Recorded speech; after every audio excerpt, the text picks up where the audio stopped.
পরে তো আসাই হয় না, সাহস করে আসলাম। একটা পেয়ারা গাছে তো দেখি প্রচুর পেয়ারা পাকি আছে।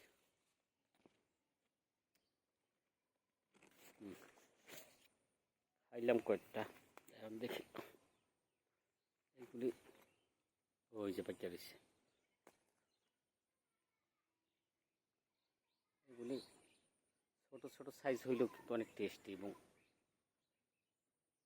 খুবই খাইতে ভালো লাগে।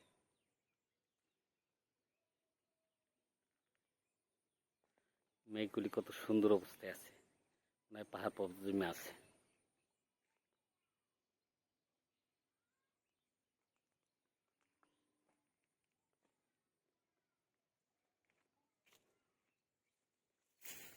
এই পেয়ারাটা, এই দুটো অনেক পাকা, খেতে হবে। এই দুইটা পাকা, এইটাও পাকা, এইটাও পাকা। ফেললাম এই দুইটা।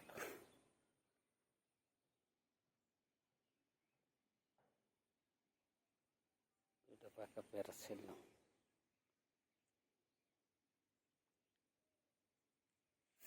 এই একটা,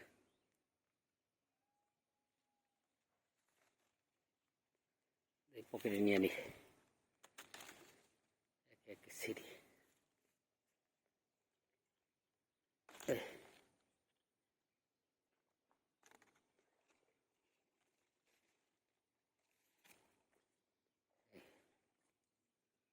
এই দুটা পাকছে,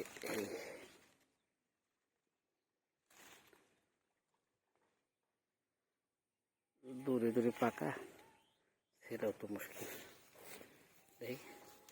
এইটা এইটা ছিঁড়ে, পাশেরটাও পাকা।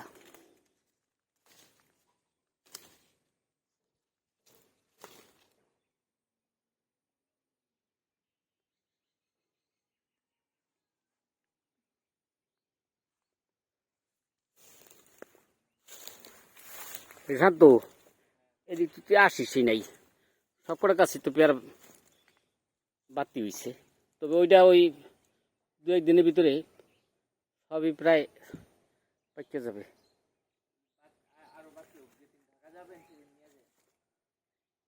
ঢাকা তো পরশু দিনই যাবো,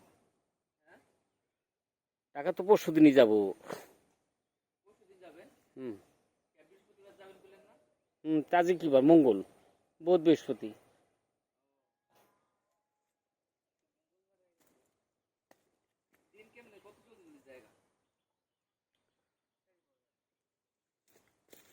এই তালগুলি কাঁদে রে,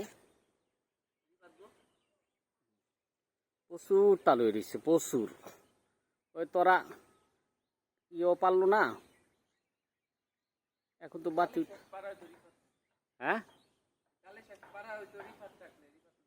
আর রিফার থাকলে তাহলে শেষ পারা হইতো। কে খাবে এগুলি?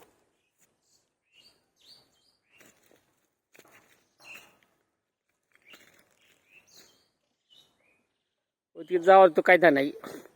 ওই যে ওই পারে যে পেয়ারা গাছগুলি আছে, ওই কোনারে যে পেয়ারা গাছগুলি আছে, একটা লাঠি নিয়া পিড়াইতে পিড়াইতে যে সাপ কোপ যাতে রাস্তাঘাটে না থাকে।